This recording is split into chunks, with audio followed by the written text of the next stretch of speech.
மோசே இஸ்ரவேலர் எல்லோரையும் அழைப்பித்து அவர்களை நோக்கி, இஸ்ரவேலரே, நான் இன்று உங்கள் காதுகள் கேட்கச் சொல்லும் கட்டளைகளையும் நியாயங்களையும் கேளுங்கள்.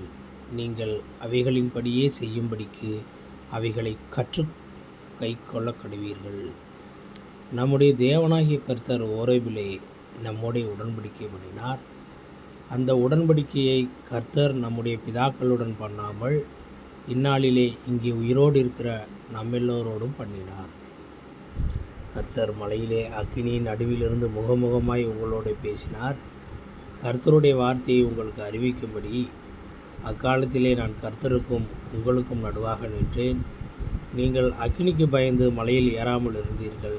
அப்பொழுது அவர் சொன்னது என்னவென்றால், உன்னை அடிமைத்தன வீடாகிய எகிப்து தேசத்திலிருந்து புறப்பட பண்ணின உன் தேவனாகிய கர்த்தர் நானே.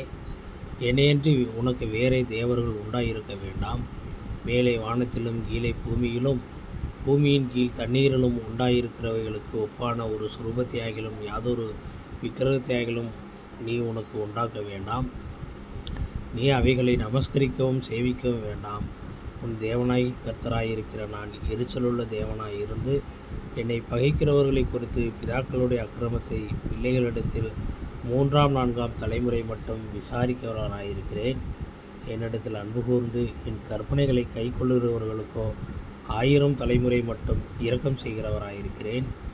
உன் தேவனாகிய கர்த்தருடைய நாமத்தை வீணிலே வழங்காதிருப்பாயாக. கர்த்தர் நம்முடைய நாமத்தை வீணிலே வழங்குகிறவனை தண்டியாமல் விடார்.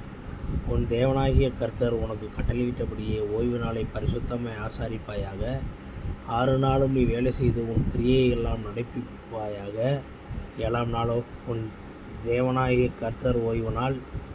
அதிலே நீயானாலும் உன் குமாரனானாலும் உன் குமாரத்தியானாலும் உன் வேலைக்காரனானாலும் உன் வேலைக்காரியானாலும் உன் எருதானாலும் உன் கழுதையானாலும் உனக்கு இருக்கிற மற்றெந்த மிருக ஜீவனானாலும் உன் வாசல்களில் இருக்கிற அந்நியனானாலும் யாதொரு வேலையும் செய்ய வேண்டாம். நீ இளைப்பாறுவது போல உன் வேலைக்காரனும் உன் வேலைக்காரியும் இளைப்பாற வேண்டும். எகிப்து தேசத்திலே அடிமையாக இருந்தாய் என்றும் உன் தேவனாகிய கர்த்தர் உன்னை அவ்விடத்திலிருந்து வல்லமையுள்ள கரத்தினாலும் ஓங்கிய புயத்தினாலும் புறப்பட பண்ணினார் என்று நினைப்பாயாக. ஆகையால் ஓய்வு நாளை ஆசரிக்க உன் தேவனாகிய கர்த்தர் உனக்கு கட்டளையிட்டார். உன் தேவனாகிய கர்த்தர் உனக்கு கொடுக்கிற தேசத்திலே உன் நாட்கள் நீடித்திருப்பதற்கும் நீ நன்றாயிருப்பதற்கும் உன் தேவனாகிய கர்த்தர் உனக்கு கட்டளையிட்டபடியே உன் தகப்பனையும் உன் தாயையும் கனம் பண்ணுவாயாக. கொலை செய்யாதிருப்பாயாக. விபச்சாரம் செய்யாதிருப்பாயாக. களவு செய்யாதிருப்பாயாக.